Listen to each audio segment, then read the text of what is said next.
मैंने कहा था कि वहां पर हमारे पास में प्रॉब्लम क्या थी कि जो स्टैटिक मेंबर्स हैं वो सिंपली कॉपी हो रहे थे, लेकिन जो डायनेमिक मेंबर्स थे, ठीक है, मैंने आपको प्रोग्राम का ये स्ट्रक्चर भी इस तरीके से बताया था कि जब हम एक ऑब्जेक्ट को दूसरे ऑब्जेक्ट में कॉपी करते हैं तो क्या होता है हमारे पास में सिंपली जैसे कि ये ऑब्जेक्ट जो था, ठीक है, D2 ऑब्जेक्ट में हमने कॉपी किया था D1 ऑब्जेक्ट को। कल वाले प्रोग्राम के अकॉर्डिंग अगर मैं आपको एक्सप्लेन करूँ, ये देखें, अकॉर्डिंग टू प्रीवियस प्रोग्राम जो हमने कल डिस्कस किया था कि D1 ऑब्जेक्ट को हमने D2 में कॉपी किया था, यानी कि एक ऑब्जेक्ट को हमने दूसरे ऑब्जेक्ट में असाइन किया था, ठीक है?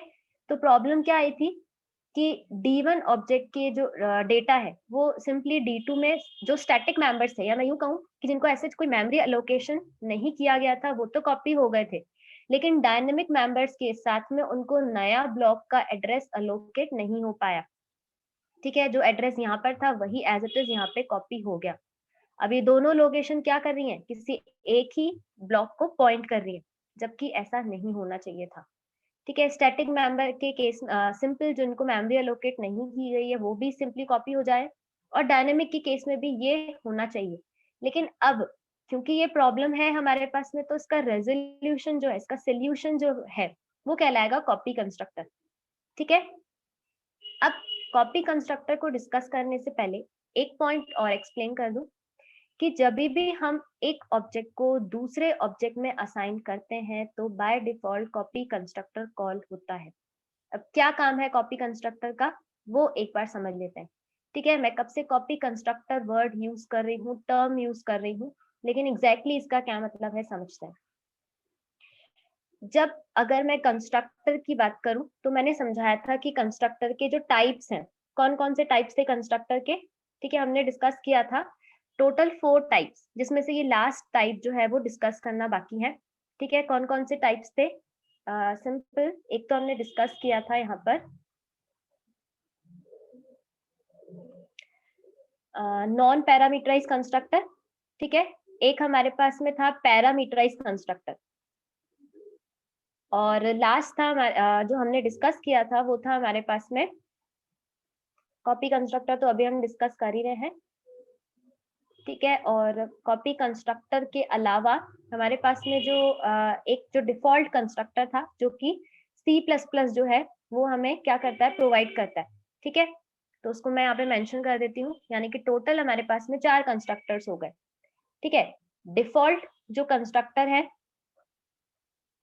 डिफ़ॉल्ट कंस्ट्रक्टर को कभी हम कॉल नहीं करते हैं, वो एक्सप्लिसिटली कॉल होता है, ठीक है? जो कि हमें C++ प्रोवाइड करता है। नॉन पैरामीटराइज्ड कंस्ट्रक्टर जो कि सिंपली हम क्रिएट करते हैं अपने प्रोग्राम में और पैरामीटराइज्ड कंस्ट्रक्टर भी हम क्रिएट करते हैं।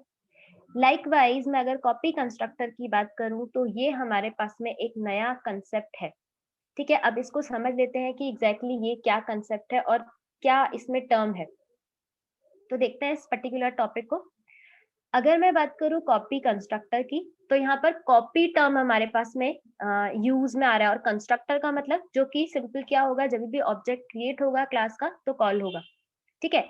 यहाँ पर भी कंस्ट्रक्टर का यही काम है, लेकिन कॉपी इसके आगे एक जो टर्म ऐड हुई है, उसका मतलब ये है कि जब कोई कंस्ट्रक्टर अपनी ही क्लास का जो ऑब्जेक्ट है, वो एज़ अ रेफरेंस क्या करता है, यूज़ करता है, यानी कि उसके आर्गुमेंट में हम क्या पास करते हैं, उसी क्लास का एक ऑब्जेक्ट का रेफरेंस, तो वो सिंपल जो कंस्ट्रक्टर है वो कहलाता है कॉपी कंस्ट्रक्टर, ठीक है?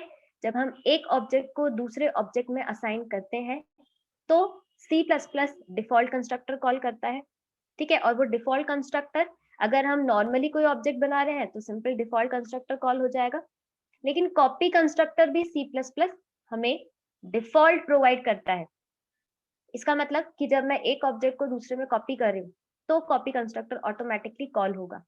भले ही मैंने अपने इस स्पेसिफिक क्लास में कोई कॉपी कंस्ट्रक्टर क्रिएट किया नहीं हो, तो भी वो कॉल होता ही है। लेकिन यहाँ हम डिस्कस कर रहे हैं इस टॉपिक में कि हम कैसे कॉपी कंस्ट्रक्टर क्रिएट कर सकते हैं।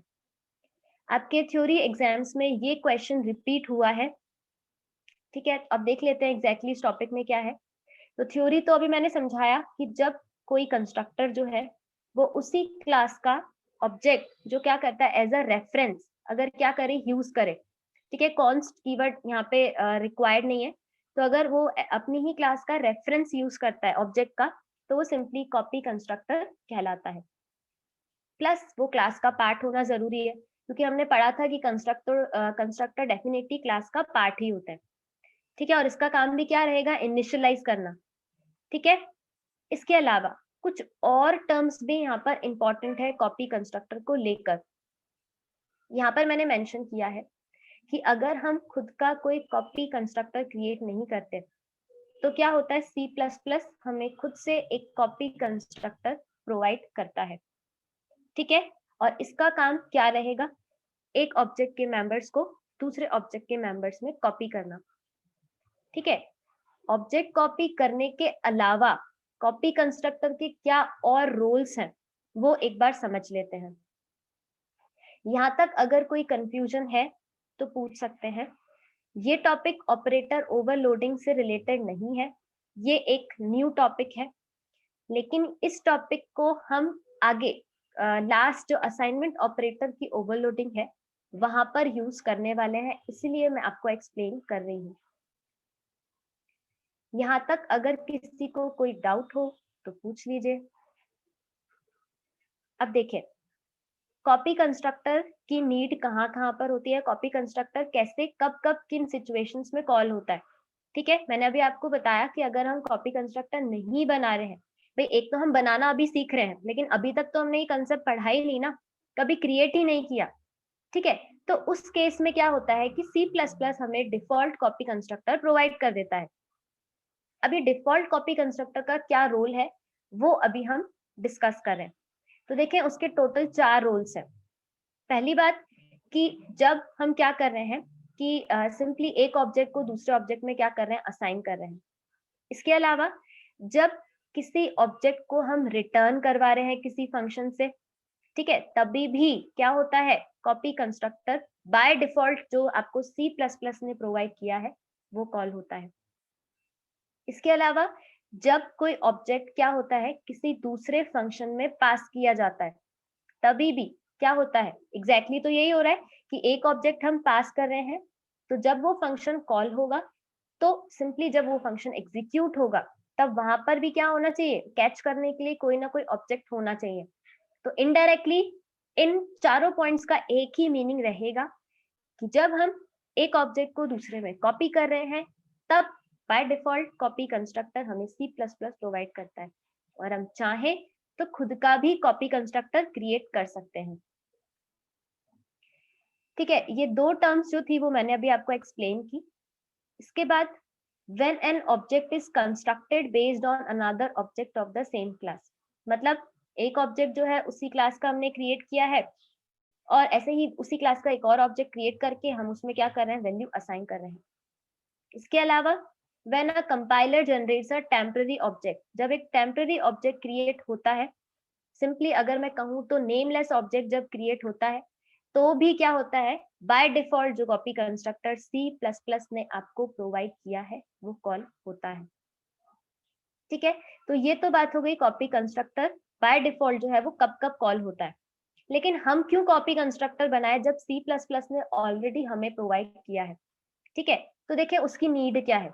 यहाँ पर मैंने जो पॉइंट्स आपको एक्सप्लेन किए हैं वो मैं प्रोग्राम के थ्रू आपको समझा देती हूँ, तो ज्यादा अच्छे से समझ आ जाएगा। ठीक है, ये कुछ स्ट्रक्चर भी मैंने यहाँ पे क्रिएट किया है, इसको बाद में समझते हैं।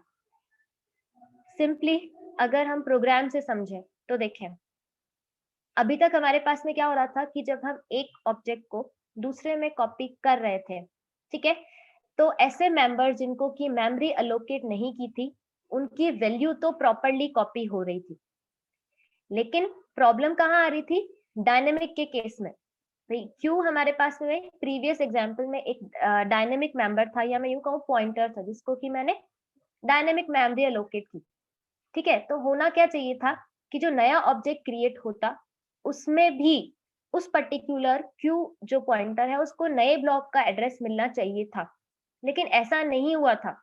सिंपली ये ब्लॉक क्या कर रहा था, इसी को पॉइंट कर रहा था, यानी कि ये ऑब्जेक्ट जब इसमें कॉपी हुआ था, ठीक है, तो साइज यहाँ पे एज इट इज कॉपी हो गया, साइज की वैल्यू 5 यहाँ पे थी तो 5 यहाँ पर भी कॉपी हो गई। ठीक है, लाइकवाइज यहाँ पर इस Q जो पॉइंटर था उसकी वैल्यू 100 थी, यानी कि Q इस 100 लोकेशन को पॉइंट कर रहा था।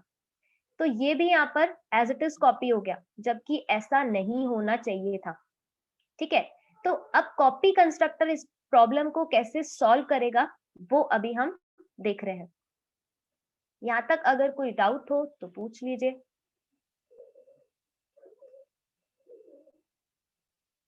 अब चलते हैं कॉपी कंस्ट्रक्टर के प्रोग्राम पर। ये देखें, कॉपी कंस्ट्रक्टर इस प्रॉब्लम को सॉल्व करेगा कुछ इस तरीके से, यानी कि अब क्या होगा, देखते हैं क्या होगा एग्जैक्टली। तो यहाँ पर मैंने एग्जाम्पल मेंशन किया है, ठीक है। अगेन प्रीवियस एग्जाम्पल को ही मैंने एज इट इज यूज किया है।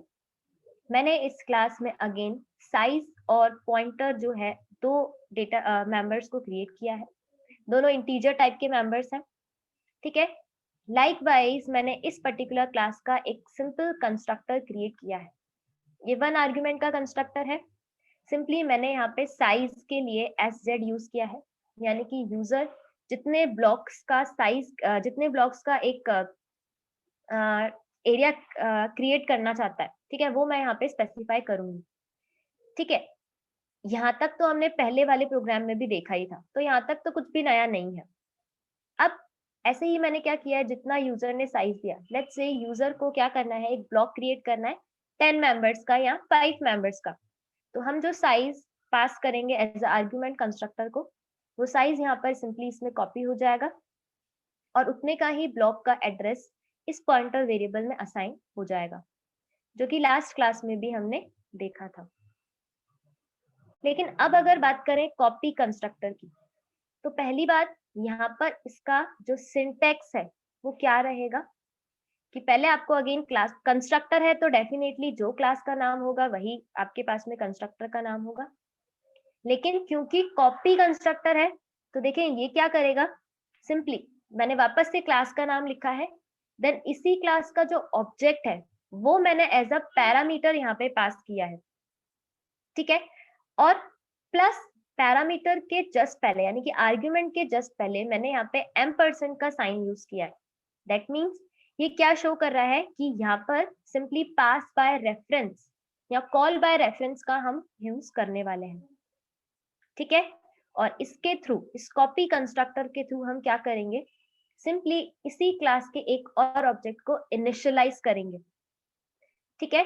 जो काम हम प्रीवियस प्रोग्राम में कर रहे थे वैसा ही कुछ काम हम यहाँ पे कॉपी कंस्ट्रक्टर के थ्रू करेंगे, लेकिन जो प्रॉब्लम प्रीवियस प्रोग्राम में आई थी उसको रिजॉल्व करते हुए ये काम करेंगे, ठीक है।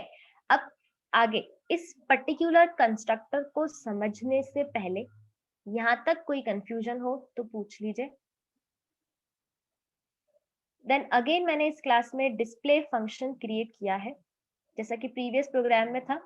और यहाँ पर जो भी Q आपके पास में पॉइंटर वेरिएबल है, ठीक है, वो जिस पॉइंट ब्लॉक को भी क्या कर रहा होगा, जैसे कि प्रीवियस एग्जांपल में हमने देखा था यहाँ पर कुछ इस तरीके से, तो Q जिस ब्लॉक को क्या कर रहा होगा, पॉइंट कर रहा होगा, तो उनके मेंबर्स की वैल्यू, उसके इंडेक्सेस की वैल्यू में पहले हम इनपुट लेंगे एक्सेप्ट फंक्शन के थ्रू, फिर उसको डिस्प्ले करवाएंगे डिस्प्ले फंक्शन के थ्रू, ठीक है। तो ये ही एग्जैक्टली काम यहाँ पर किया है मैंने। ये देखें, सिंपली डिस्प्ले फंक्शन क्रिएट किया है वैल्यूज को डिस्प्ले करवाने के लिए। एरे जो हमारे पास में ब्लॉक क्रिएट हुआ था, जो साइज हमने डिसाइड किया था उतना ही साइज का ब्लॉक क्रिएट हुआ था। लाइकवाइज हमारे पास में एक्सेप्ट फंक्शन मैंने यहाँ पे क्रिएट किया है, जो कि क्या करेगा, जो भी वैल्यूज है, ठीक है, उस ब्लॉक में जो हम इनपुट लेना चाहें उन वैल्यूज का यहाँ पे इनपुट दिया जाएगा, ठीक है। अब बात करते हैं, ये तो प्रीवियस प्रोग्राम जैसा ही सेम था एक्सेप्ट और डिस्प्ले। कॉपी कंस्ट्रक्टर बिल्कुल नया है, तो अब वो यूज कहाँ पर आया ये देखते हैं। मैंने प्रीवियस प्रोग्राम जैसे ही यहाँ पर सिंपली एक ऑब्जेक्ट क्रिएट किया है और ब्रैकेट्स में यहाँ पर मैंने वैल्यू पास की है 5, जिसका कि क्या मतलब है कि सिंपल यहाँ पे कंस्ट्रक्टर कॉल होगा। अब एक आर्ग्यूमेंट वाला कंस्ट्रक्टर कॉल होगा। अब चलते हैं वापस से क्लास में, इस पर्टिकुलर क्लास के कंटेंट में। यहाँ देखें, यहाँ पर एक आर्ग्यूमेंट वाले दो कंस्ट्रक्टर्स हैं। एक तो सिंपल अभी तक हम 1 आर्ग्यूमेंट वाला कंस्ट्रक्टर बनाते आए थे, लेकिन यहाँ पर ये भी कंस्ट्रक्टर है। दोनों के केस में क्या है, आर्ग्यूमेंट्स जो है वो अलग अलग है। तो अब इस केस में कौन सा कंस्ट्रक्टर कॉल होगा ये कैसे पता चलेगा, कॉपी कंस्ट्रक्टर कॉल होगा या नॉर्मल कंस्ट्रक्टर कॉल होगा, ये डिपेंड करेगा आर्ग्यूमेंट्स पे। तो अगर हम यहाँ पे क्या कर रहे हैं, 5 यानी कि एक इंटीजर आर्ग्यूमेंट सेंड कर रहे हैं, ठीक है, ऐसा हमने ओवरलोडिंग के टाइम भी देखा था, फंक्शन ओवरलोडिंग के टाइम। लाइकवाइज यहाँ पर भी यही हो रहा है कि यहाँ पर मैंने अगर 5 एज अ आर्ग्यूमेंट पास किया, तो अब इस केस में जो कंस्ट्रक्टर कॉल होगा वो होगा सिंपली इंटीजर आर्ग्यूमेंट वाला कंस्ट्रक्टर, यानी कि ये कंस्ट्रक्टर कॉल होगा, ठीक है। और सिंपल जो ब्लॉक क्रिएट होगा वो कुछ इसी तरीके से जो हमने प्रीवियस एग्जांपल में देखा था, इसी को मैं यहाँ पे कॉपी कर लेती हूँ, ठीक है। तो यहाँ पर यही कुछ इस तरीके से ही हमारे पास में ब्लॉक क्रिएट होगा, ठीक है। साइज में वैल्यू असाइन हो जाएगी 5, ऐसा ही कुछ था, ठीक है। साइज में वैल्यू असाइन हो जाएगी 5, क्यू ब्लॉक को एक नए ब्लॉक का एड्रेस असाइन हो जाएगा, ठीक है। और ये ब्लॉक अभी तक एम्प्टी रहा हुआ है, बस अभी सिर्फ ये ब्लॉक क्रिएट हुआ है और क्यू को इस ब्लॉक का एड्रेस असाइन हुआ है। इस ब्लॉक में अभी हमने वैल्यूज का इनपुट नहीं लिया है और इस ब्लॉक का एड्रेस है 1000 जो कि इस क्यू में स्टोर्ड है। ये D1 ऑब्जेक्ट यहाँ पर रैम में क्रिएट हो चुका है और इस D1 ऑब्जेक्ट में दो डेटा मेंबर्स हैं, एक तो साइज और एक सिंपली क्यू जो कि अपने आप में क्या है, पॉइंटर, ठीक है। देन अगर आगे प्रोसीड करें तो यहाँ देखें, अब ऐसे ही अगर हम बात करें सिंपली, क्योंकि ये ऑब्जेक्ट जो ब्लॉक था वहां पर रैम हमारे पास में एरे का जो ब्लॉक था सिंपली, ठीक है, कंटिन्यूअस मेमोरी लोकेशन थी, वहां पर ऐसे कुछ वैल्यूज तो है नहीं। तो पहले हमने ऑब्जेक्ट के साथ में एक्सेप्ट फंक्शन कॉल किया जो कि क्या करेगा, उस ब्लॉक में वैल्यूज का इनपुट लेगा और डिस्प्ले करवाने के लिए मैंने यहाँ पे डिस्प्ले फंक्शन को क्या किया है, कॉल किया है, ठीक है। तो इस तरीके से ये जो ब्लॉक था वो यहाँ पे क्रिएट हुआ। लेट्स से कि यहाँ पे कुछ वैल्यूज का भी मैंने इनपुट ले लिया, ठीक है। और यहाँ पर भी हमारे पास में साइज जो ब्लॉक क्रिएट हुआ था उसकी वैल्यू कितनी रहेगी, यहाँ पर 5। क्यों? क्योंकि हमने एज अ आर्ग्यूमेंट यहाँ पर क्या पास किया था इस D1 ऑब्जेक्ट को, ये देखें यहाँ पर हमने पास किया था 5, ठीक है। तो सिंपली यहाँ पर ये ब्लॉक रैम में क्रिएट हो गया। अब एक्सेप्ट और डिस्प्ले के बाद नेक्स्ट मैंने क्या लिखा है, वापस से इसी क्लास का नाम लिखा है, देन इस क्लास का एक ऑब्जेक्ट क्रिएट किया है D2 नाम से, ठीक है। और अब इस केस में हम क्या कर रहे हैं, D1 ऑब्जेक्ट को एज अ आर्ग्यूमेंट पास कर रहे हैं। तो अब इस केस में क्या होगा, यहाँ पर अगर इस स्टेटमेंट की मैं बात करूं तो अब इस केस में हमारे पास में जो क्लास में कॉपी कंस्ट्रक्टर हमने क्रिएट किया है, ठीक है, वो क्या हो जाएगा, कॉल हो जाएगा, ठीक है। यहाँ से क्या होगा, कॉलिंग ऑफ कॉपी कंस्ट्रक्टर। यहाँ पर कॉपी कंस्ट्रक्टर क्लास का कॉल होगा। कैसे पता चल रहा है, यहाँ पर ये पता चल रहा है कि हमने सिंपल जो क्लास का नाम लिखा है और ऑब्जेक्ट लिखा है, उसके ब्रैकेट्स में हमने यहाँ पे D1 एज अ वैल्यू या एज अ ऑब्जेक्ट पास किया है। तो इसका मतलब ये है कि सिंपली यहाँ पर D2 ऑब्जेक्ट जो है वो क्या हो रहा है, कंस्ट्रक्टर को कॉल कर रहा है, ठीक है। और ब्रैकेट्स में D1 as a object as a parameter pass हुआ है। तो देखे अब इस केस में कॉपी कंस्ट्रक्टर कॉल होगा और ये कॉपी कंस्ट्रक्टर अब एग्जैक्टली क्या करेगा, हमारे पास में दो ऑब्जेक्ट हैं D2 और D1, तो ये कंस्ट्रक्टर क्या करेगा, जो object as a argument pass हुआ है यानी कि D1, ठीक है, उसके मेंबर्स को ये सिंपली क्या करेगा, जो जिस ऑब्जेक्ट ने ये कंस्ट्रक्टर कॉल किया उसमें कॉपी कर देगा। मैं रिपीट करती हूँ मैंने क्या बोला, यहाँ पर दो ऑब्जेक्ट हैं D2 और D1, ठीक है। तो D1 ऑब्जेक्ट तो एज अ आर्ग्यूमेंट यहाँ पर क्या हो गया, पास हो गया और P में बाय रेफरेंस ये क्या हो गया, असाइन हो गया, ठीक है। और D1 का ब्लॉक भी अभी मैंने आपको शो किया, ये इस ब्लॉक की वैल्यूज हैं, ठीक है। अब अगर मैं बात करूं D2 ऑब्जेक्ट की, तो क्योंकि ऑब्जेक्ट का नाम तो था D2, तो इसी ऑब्जेक्ट ने तो ही कंस्ट्रक्टर कॉल किया, ठीक है। तो अब ये कॉपी कंस्ट्रक्टर क्या करेगा, एग्जैक्टली D1 में जितने भी वैल्यूज है यानी कि ये जो ब्लॉक है, इस ब्लॉक को एग्जैक्टली D2 का जो ब्लॉक बनेगा उसमें कॉपी कर देगा, यानी कि मेंबर बाय मेंबर कॉपी होगी, ठीक है।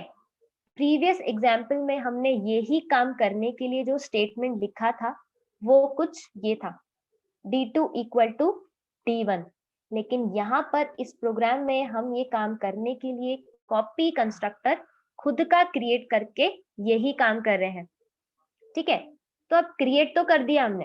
प्रीवियस प्रोग्राम में तो हमने सिंपल एक स्टेटमेंट लिखा था, कॉपी कंस्ट्रक्टर की जरूरत ही नहीं पड़ी थी, डिफॉल्ट कॉल हो रहा था। लेकिन यहाँ पर तो हमने खुद का कॉपी कंस्ट्रक्टर क्रिएट किया है, तो फायदा क्या हुआ, क्या जरूरत थी इसको बनाने की। तो देख लेते हैं इस फायदे को, इस एडवांटेज की बात अगर हम करें। ठीक है, तो अब सिंपली ये स्टेटमेंट इससे रिजेंबल करता है, यानी कि D1 की वैल्यूज कॉपी हो जाएंगी D2 में। ठीक है, तो देखिए कॉपी होते टाइम क्या यहाँ पे मैंने इंस्ट्रक्शंस लिखे हैं, देखें। सबसे पहले D1 का जो रेफरेंस है वो P ऑब्जेक्ट में असाइन हो चुका है। ठीक है, और P ऑब्जेक्ट में असाइन होने के साथ ही यहाँ पर देखें मैंने क्या किया है पहले, यानी कि D1 ऑब्जेक्ट जो था वो एग्जैक्टली P का यहाँ पर क्या है, एक दूसरा नाम है, सिनोनियम है। ठीक है, ये जो ब्लॉक रैम में क्रिएट हुआ था इसका नाम सिंपली D1 भी है और क्या है, P भी है। D1 और P दोनों ही नाम है इस पर्टिकुलर ब्लॉक के। क्यों? क्योंकि मैंने जब D1 को एज अ आर्ग्यूमेंट यहाँ पर पास किया तो किसमें जाके कॉपी हो गया, ये कॉपी हुआ बाय रेफरेंस P नाम के ऑब्जेक्ट में। ठीक है, कुछ इस तरीके से। तो P और D1 दोनों एक ही लोकेशन को पॉइंट कर रहे होंगे। ठीक है, तो D1 के साइज में कितनी वैल्यू है यहाँ पर, 5। वही वैल्यू क्या हो जाएगी, इस साइज में कॉपी हो जाएगी। अब ये साइज किसका है, उस ऑब्जेक्ट का जिसने ये कंस्ट्रक्टर कॉल किया। तो किस ऑब्जेक्ट के साथ ये कंस्ट्रक्टर कॉल हुआ था, ये कंस्ट्रक्टर कॉल हुआ था D2 ऑब्जेक्ट के साथ में। ठीक है, तो अब इसका सिंपल सा मीनिंग ये रहा कि वापस से हमारे पास में रैम में एक नया ब्लॉक जो है वो क्रिएट होगा। ठीक है, और उसके साइज मेंबर की अगर हम बात करें, ठीक है, यहाँ पर भी वापस से साइज नाम का एक मेंबर क्रिएट होगा और यहाँ पर वैल्यू 5 कॉपी हो जाएगी। ठीक है, और अगर इसको डायग्राम से समझें कुछ इस तरीके से, देखें यहाँ पर, ये देखें। ठीक है, यहाँ पर हमारे पास में सिंपली ये एक फर्स्ट ऑब्जेक्ट है, इसका नाम जो है वो आप ये मान लीजिए सिंपली यहाँ पर इसका नाम मैं चेंज कर देती हूँ यहाँ पर। ठीक है, यहाँ पर इसका जो नाम है वो क्या है हमारे पास में, D1। ठीक है, ये तो है D1 और ऐसे ही यहाँ पर एक जो नया ऑब्जेक्ट क्रिएट होगा, मतलब जो हमने D2 के साथ में कंस्ट्रक्टर कॉल किया, ये कुछ इस तरीके से, ये दो अलग अलग ब्लॉक्स है हमारे पास में। ठीक है, अब देखें यहाँ पर क्या हुआ, D1 के साइज मेंबर की वैल्यू यहाँ पे D2 में कॉपी हो गई। ठीक है, D2 ऑब्जेक्ट ने ही कॉपी कंस्ट्रक्टर को कॉल किया था, तो इस साइज की वैल्यू यहाँ पे कॉपी हो गई डेफिनेटली। अब ऐसे ही अगर मैं Q यानी कि Q की बात करूं, ठीक है, अभी Q क्या है, हमने यहाँ पर जो सिंपली पॉइंटर वेरिएबल क्रिएट किया है उसको मैंने यहाँ पे Q का नाम दिया है। ठीक है, तो देखिए यहाँ पर भी यही हो रहा है कि सिंपली वापस से जो साइज की वैल्यू 5 थी वो तो अब किसमें कॉपी हो गई, D2 ऑब्जेक्ट में। ठीक है, और इसी के साथ यहाँ पर Q नाम से जो हमारे पास में पॉइंटर था, उस पॉइंटर को अब एक नए ब्लॉक का जो रेफरेंस है वो ऑलरेडी क्या हो जाएगा, असाइन हो जाएगा। ठीक है, और यहाँ पर देखें मैंने क्या किया है, जो हमारे पास में सिंपली D1 ब्लॉक की वैल्यूज थी उनको मैंने 1 बाय 1 करके इधर इस D2 ब्लॉक में कॉपी किया है। किसके थ्रू, कॉपी कंस्ट्रक्टर के थ्रू। ठीक है, तो 12 वैल्यू यहाँ पर थी तो यहाँ पर कॉपी हो जाएगी, 13 वैल्यू यहाँ पर कॉपी हो जाएगी, 14 यहाँ पर, 15 और 16 इस तरीके से। और Q जो यहाँ पर इस D2 ब्लॉक का एक डेटा मेंबर था उसको एक नया एड्रेस असाइन हो गया। वो एड्रेस अब इस ब्लॉक को पॉइंट कर रहा है, ये जो एड्रेस है वो इसको पॉइंट नहीं कर रहा है। पहले विदाउट कॉपी कंस्ट्रक्टर में यही प्रॉब्लम आ रही थी। ये देखें पहले जो ब्लॉक का एड्रेस असाइन हुआ था Q में वो इसी ब्लॉक का एड्रेस था, ये लिखा है मैंने विदाउट कॉपी कंस्ट्रक्टर। ठीक है, तो विदाउट कॉपी कंस्ट्रक्टर यही प्रॉब्लम आ रही थी कि जो नया ब्लॉक बन रहा था उसके डायनेमिक मेंबर्स में प्रॉपरली उसको मेमोरी इनिशियलाइज नहीं हो पा रही थी। ठीक है, तो इसी प्रॉब्लम को रिजॉल्व करने के लिए हमने क्या किया, खुद का कॉपी कंस्ट्रक्टर क्या किया, क्रिएट कर दिया। ठीक है, खुद का कॉपी कंस्ट्रक्टर क्रिएट किया है जिसने कि जो प्रीवियस प्रॉब्लम थी उसको रिजॉल्व कर दिया, यानी कि अभी क्यू ब्लॉक इसको एक नया एड्रेस एक नए ब्लॉक का असाइन हो चुका है। प्लस मेंबर बाय मेंबर क्या हो गई, वैल्यू भी यहाँ पर कॉपी हो गई। और की कैसे कॉपी हमने मेंबर बाय मेंबर, ये देखें एड्रेस बाय एड्रेस कैसे कॉपी किया हमने।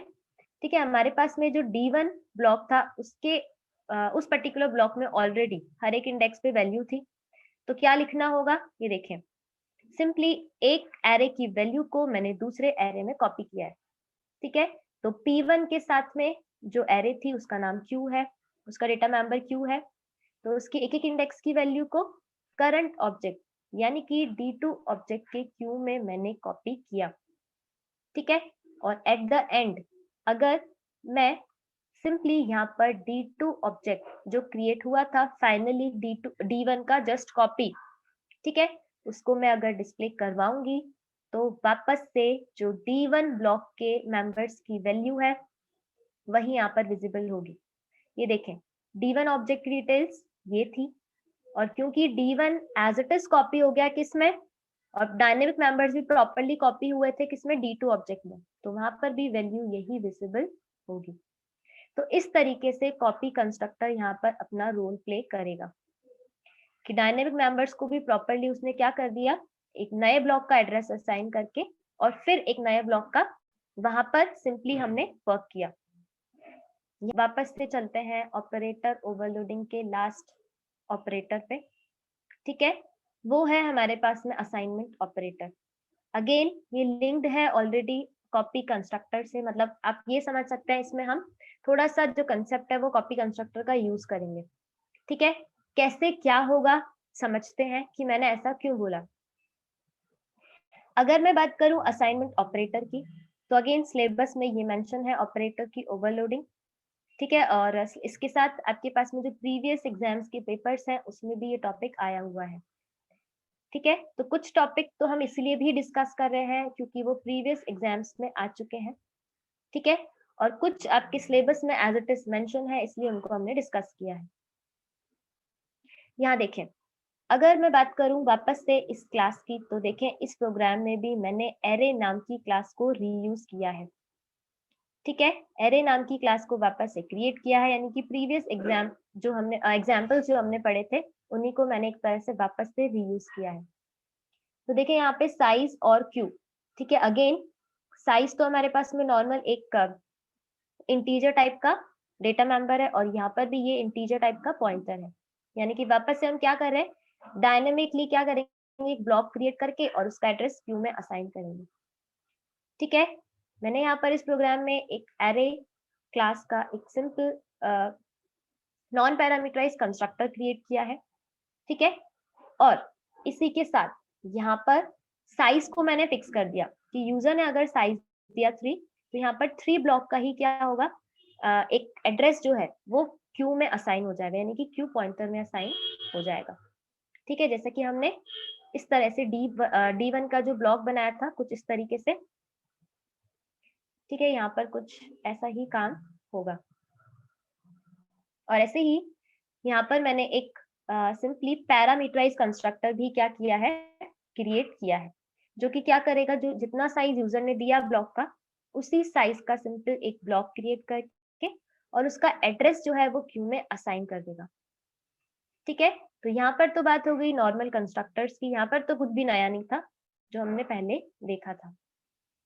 ठीक है, अब अगेन डिस्प्ले फंक्शन मैंने यहाँ पे क्रिएट किया है जो कि वैल्यूज को डिस्प्ले करेगा।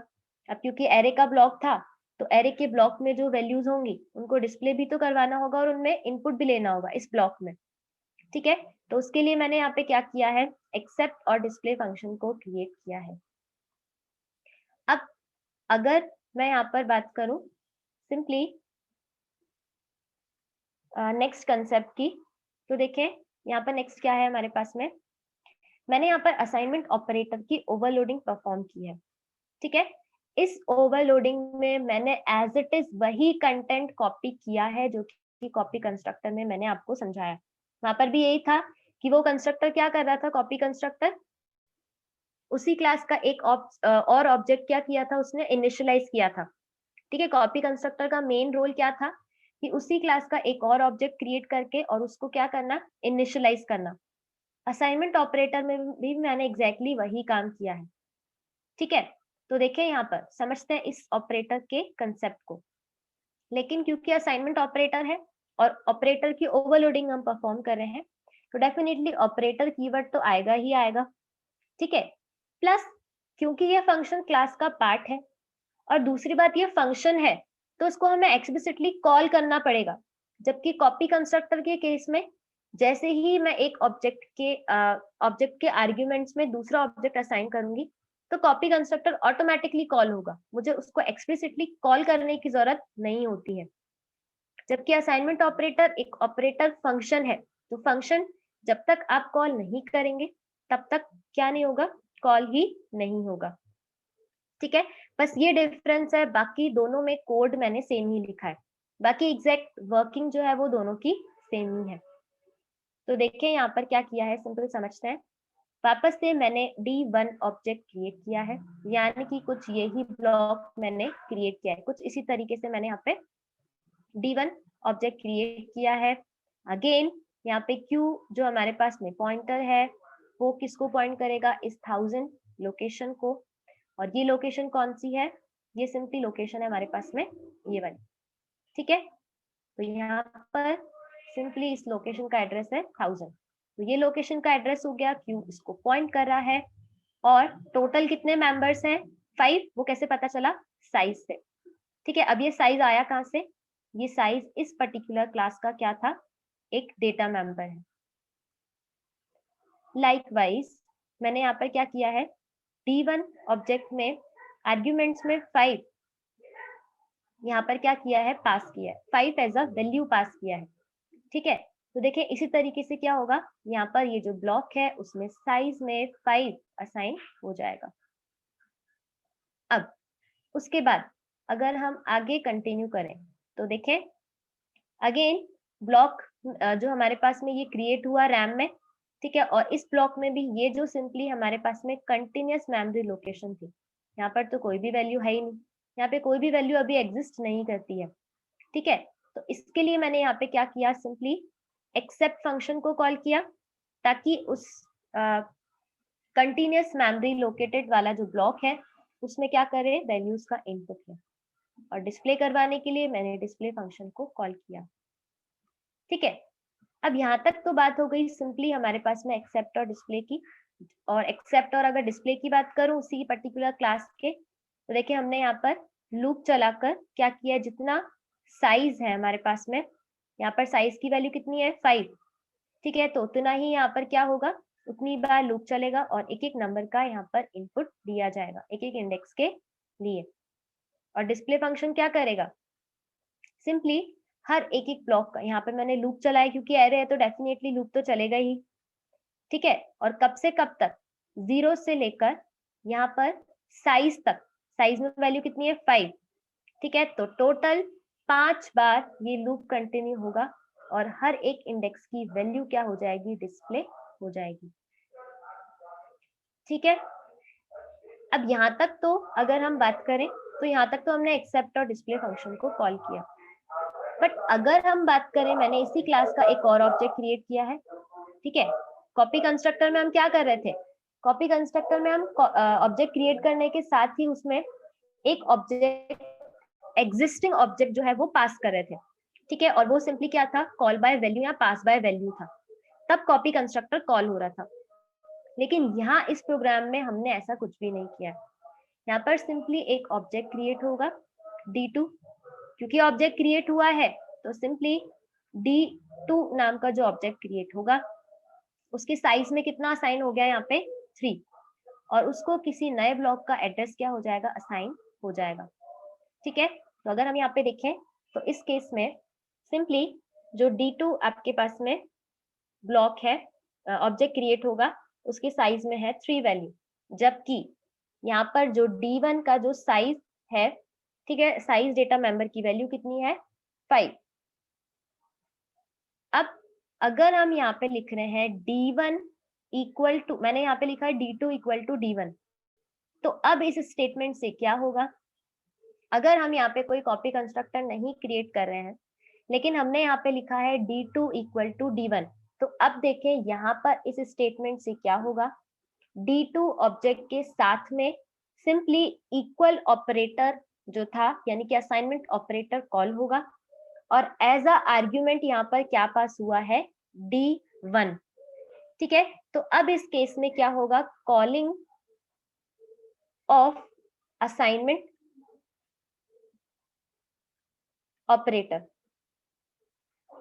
ठीक है, यहाँ पर क्या होगा, असाइनमेंट ऑपरेटर की कॉलिंग होगी। ठीक है, ऑपरेटर फंक्शन जो हमने क्रिएट किया उसकी कॉलिंग होगी, और किस तरीके से होगी कि यहाँ पे D2 ऑब्जेक्ट जो है उसका साइज तो था 3। ठीक है, तो यानी कि D2 इक्वल D1 लिखा है, तो इस केस में D2 ऑब्जेक्ट ही कॉल करेगा इस इक्वल ऑपरेटर को, और एज अ आर्ग्यूमेंट क्या होगा, D1 पास होगा। ठीक है, तो अब देखें यहाँ पर सिंपली एग्जैक्टली काम वही हो रहा है कि D1 जो है, देखें यहाँ पर जो हमने पढ़ा था, ये देखें सबसे पहले वापस से जो P आपके पास में यहाँ पर जो हमने पास बाय वैल्यू को यूज किया है, यानी कि जो पैरामीटर है, ठीक है, इस पैरामीटर में इस आर्ग्यूमेंट में D1 एज अ रेफरेंस जो हो गया वो कॉपी हो गया है। ठीक है, तो अब इस केस में करंट ऑब्जेक्ट कौन सा था जिसने ऑपरेटर फंक्शन कॉल किया, यानी कि साइज। ठीक है, तो अब सिंपली यहाँ पर इस स्टेटमेंट के अकॉर्डिंग D2 ऑब्जेक्ट के साइज में पहले वैल्यू थी 3, लेकिन अब वो चेंज होके 5 हो जाएगी। क्यों? क्योंकि 5 वैल्यू इस D1 के साइज की वैल्यू थी। ये देखें, इस D1 ब्लॉक के साइज जो डेटा मेंबर है उसकी वैल्यू कितनी थी, 5। वही वैल्यू यहाँ पर भी रहेगी। ठीक है, वही वैल्यू उस साइज में भी क्या हो जाएगी, कॉपी हो जाएगी। ठीक है, और D2 जो सिंपल यहाँ पे जो साइज है, मैंने कहीं भी डॉट लगा के किसी को एक्सेस नहीं किया है, तो उसका सिंपल सा मीनिंग है कि ये करंट ऑब्जेक्ट का ही क्या है, डेटा मेंबर है। ऐसे ही मैंने नए ब्लॉक का एड्रेस भी वापस से क्या किया, जितना साइज था उतने ही ब्लॉक का एक एड्रेस क्या कर दिया, क्यू में असाइन कर दिया, और सिंपली इस पर्टिकुलर ब्लॉक के एक एक इंडेक्स की वैल्यू को अब मैं क्या करूंगी, जो नया ब्लॉक क्रिएट होगा जिसका कि नाम क्या होगा, इस प्रीवियस एग्जाम्पल में जो हमने देखा था कि जो हमारे पास में नया ब्लॉक क्रिएट होगा, ठीक है, उसमें ही यहाँ पर एग्जैक्टली ये कॉपी होगा। एक एक मेंबर क्या होता जाएगा, उसमें ही असाइन होता जाएगा। 10 वैल्यू इस नए जो क्रिएटेड ऑब्जेक्ट है, या मैं यूं कहूँ कि जिसमें हमने जिसके साथ ये ऑपरेटर फंक्शन कॉल किया है, ठीक है, उसी के ही क्यू में यहाँ पर 1 बाय 1 करके इंडेक्स बाय इंडेक्स करके कॉपी होती रहेगी। ठीक है, और एक बात और क्लियर कर दूं कि D2 ऑब्जेक्ट के साथ मैंने एक्सेप्ट और डिस्प्ले फंक्शन कॉल नहीं किए। मैं एग्जैक्टली D2 के उस पर्टिकुलर कंटिन्यूअस मेमोरी लोकेशन वाले ब्लॉक में इस D1 जो ऑब्जेक्ट है उसी के ही इंडेक्सेस की वैल्यू को कॉपी कर रही हूँ।